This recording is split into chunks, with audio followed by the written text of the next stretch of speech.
მადლობთ, დიდი მადლობა, მოგესალმებათ, ვანო შოუ, მთავარი იუმორისტული შოუ, მთავარ არხზე ძვირფასო მეგობრებო. დღეს ოქტომბერია და ვიწყებ გადაცემას. რიცხვი თქვენ თვითონ გადაწყვეტეთ რა მნიშვნელობა აქვს, რა რიცხვი იქნება, რომელი ოქტომბერია. ქვეყანა დაპაუზებულია და დაპაუზებულია ოქტომბერი ძვირფასო. თქვენ თვითონ მოიფიქრეთ, რომელი ოქტომბერიც გინდათ, ის ოქტომბერი იყოს. მე არ მაქვს არანაირი პრობლემა. ვიწყებ ჩემს ერთკაციან მონოლოგს და გესაუბრებით ერთპარტიულ პარლამენტზე. ირაკლი კობახიძეს პარლამენტში შეაქვს კანონპროექტი, რომლის მიხედვით ოპოზიციურ პარტიებს, რომლებიც ბოიკოტს უცხადებენ პარლამენტში, მოეხსნება, დაფინანსება და ჩამოერთმება წინასაარჩევნო უფასო სატელევიზიო ეთერი. მივხვდით ხო რაც ხდება ძვირფასო ტელემაყურებელო, აი ამ კანონპროექტზე ძალიან მაინტერესებს, რას ფიქრობენ ჩვენი ელჩები. რას ფიქრობენ? თქვენ ხო ფასილიტირებთ ხოლმე. იქნება ახლა კობახიძესაც ჩაუფასილიტიროთ ეს ანტიკონსტიტუციური ნაბიჯი რამენაირად. ირაკლი, ეგ არა ფასილიტატორული ძმაო? არ არის ეგ, არ შეიძლება. თქვენ თუ არ უფასილიტირებთ, ხო? ხო ხედავ რომ არ ჩერდება ეს ირაკლიც. ჩამოაფასილიტატორეთ, ან წაუფასილიტატორეთ საერთოდ თავში ხო შეიძლება, იმიტომ რომ ირაკლი უკვე ძალიან გადაფასილიტატორებული თავზე მაგას. არ შეიძლება. არა რა, ძალიან რთულად არის საქმე. სასწრაფოდ უნდა ჩავრიოთ ალეკო ელისაშვილი და ვთხოვოთ, რომ იქნებ კარგ კობახიძეს დაელაპარაკოს და უთხრას, რომ ამ სისულელს ნუ გააკეთებს. მერე ეს კარგი კობახიძე დაელაპარაკება ცუდ კობახიძეს და ეს ორი შეთანხმდებიან ერთმანეთში. ფაქტიურად ალეკო იქნება ფასილიტატორი, იმიტომ რომ მხოლოდ ეგ იცნობს ორ კობახიძეს.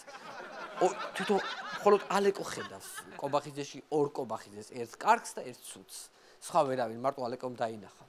ესე იგი, კობახიძეს უნდა პარტიების გაუქმება და აკრძალვა. ფაქტიურად ნაცისტმა გაიღიძა ირაკლისში.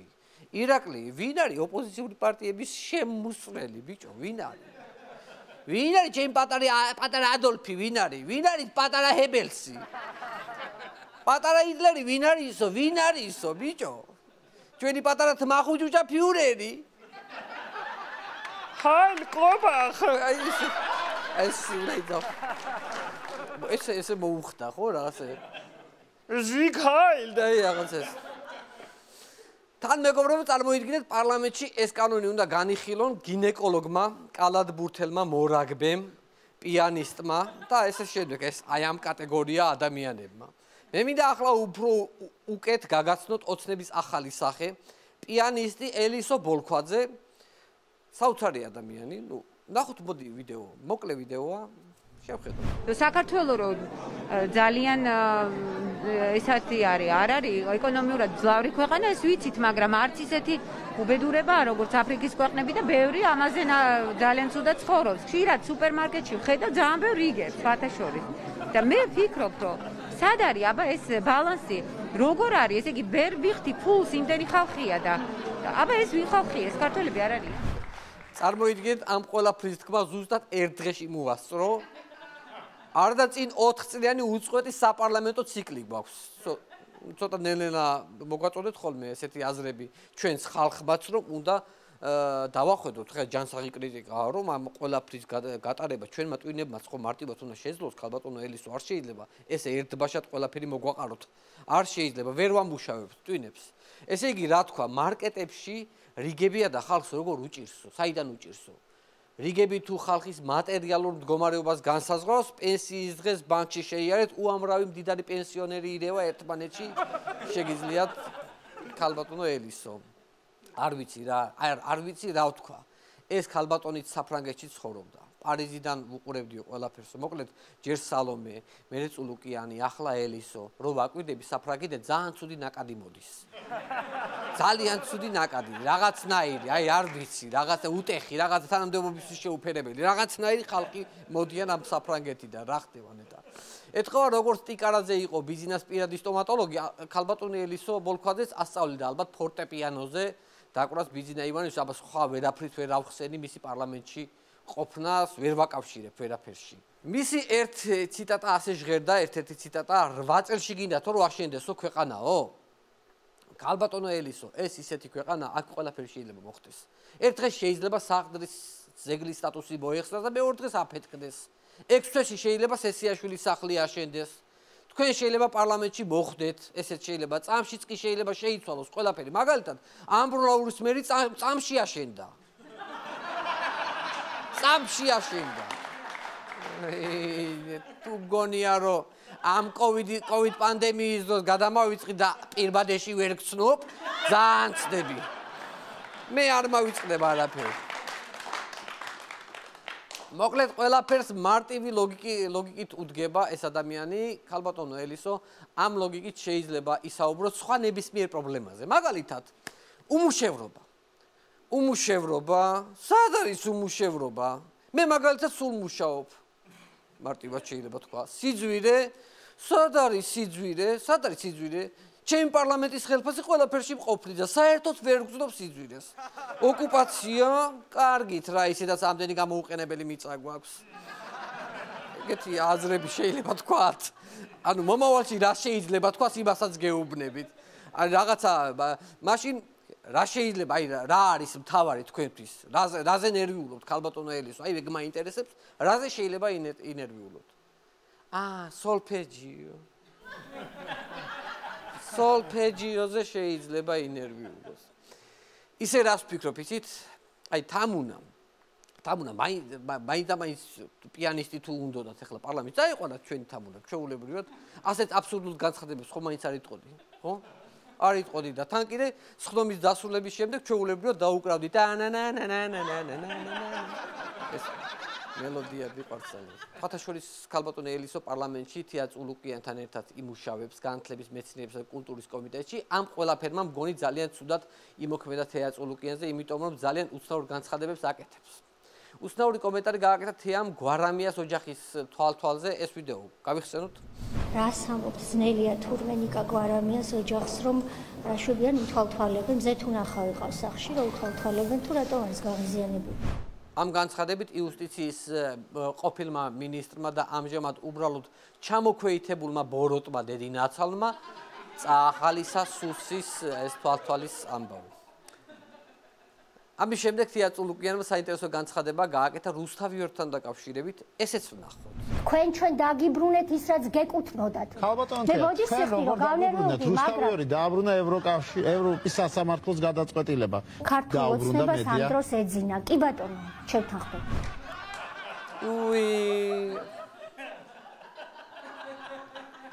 არა და სულ მახსოვდა რომ ორ სუბიექტ შორის დავა იყო. სულ მახსოვდა, აი რა ვიცი, ესეთი არა ყოველთვის ესე ვიცოდი მე. შეიძლება თვითონ თეას აერია რაღაც ალბათ, ხო? მახსოვს ქიბარ ხალვაში გვედავებოდა კაცო, მე ახლა ჩემი თვალით იქ არ ვიყავი? ქიბარ ხალვაში გვედავებოდა. რის მთავრობა, რა მთავრობა, ქართული ოცნება რა შუაშია საერთოდ.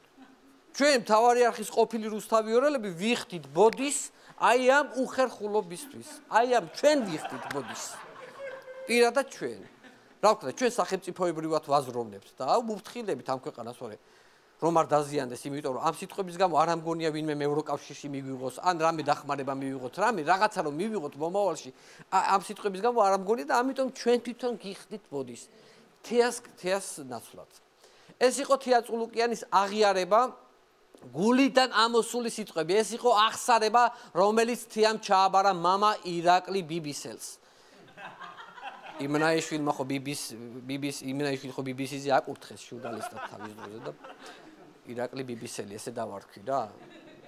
ამიტომ აწი ესე დაუძახეთ ხოლმე, ხო გამოჩნდება ირაკლი ბიბისელი, მამა ირაკლი ბიბისელი. მოკლედ წულუკიანი ძალიან აქტიურად ცდილობდა რუსთავიორის ჟურნალისტებისთვის შეეხსენებინა, რომ ტელევიზია ხელისუფლებამ დაუბრუნა. თუმცა ჟურნალისტები ცდილობდნენ მინიშნებები თავიდან აეცილებინა და ცდილობდნენ რომ არ დათანხმებოდნენ ამ ამბავს, რომ ვითომ თქვენ რა შუაში ხართ, რა შუაში ხართ. ასე თუ გაგრძელდა შეიძლება ქართულმა ოცნებამ რუსთავიორს მადლიერების დღეს ვირი აჩუქოს. იქნება ასე მაინც მიხვდნენ, აი ხო არის გამოთქმა, აი რა ქვია იმ გამოთქმას ვირო მადლიო თუ რაღაცა გამოთქმა არის ეგეთი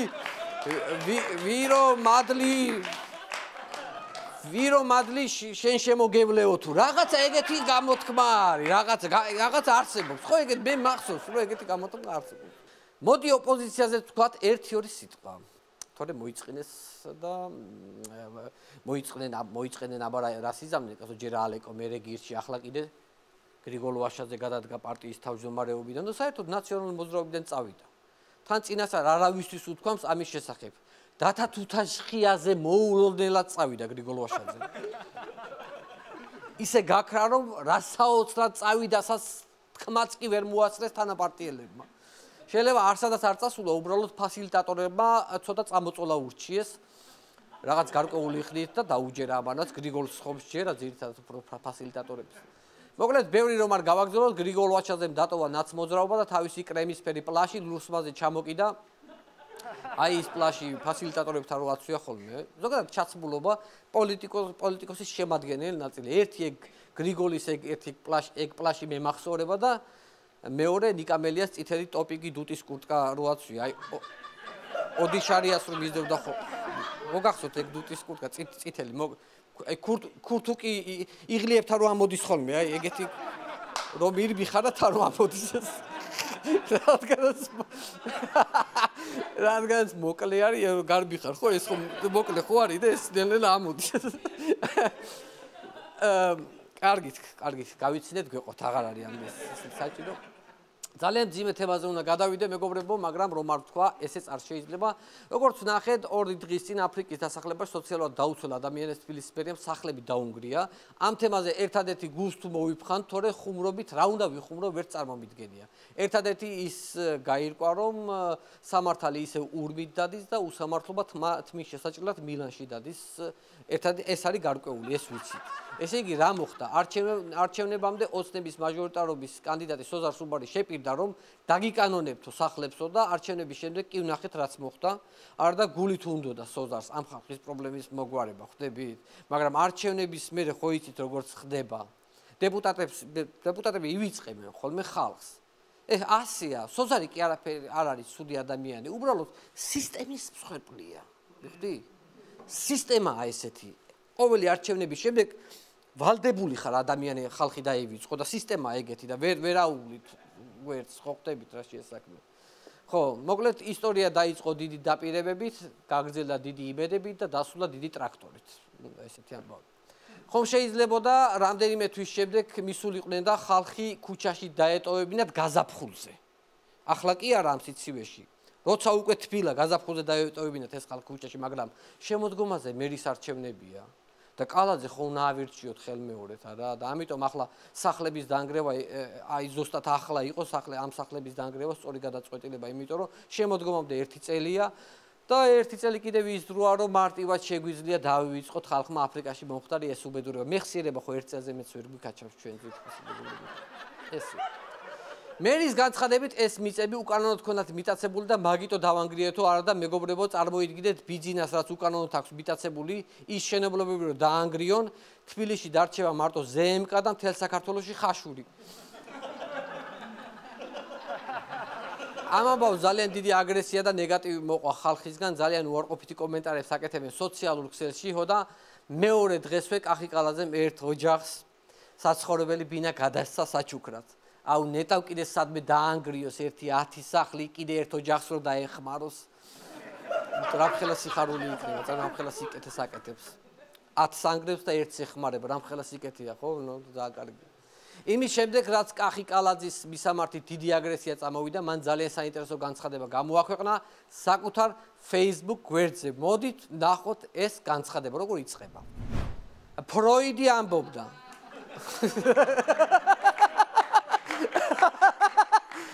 ფროიდი ამბობდა რომ იცოდეთ რამხელა ძალა აქვს თქვენს ფიქრებს, ცუდად არასოდეს იფიქრებით.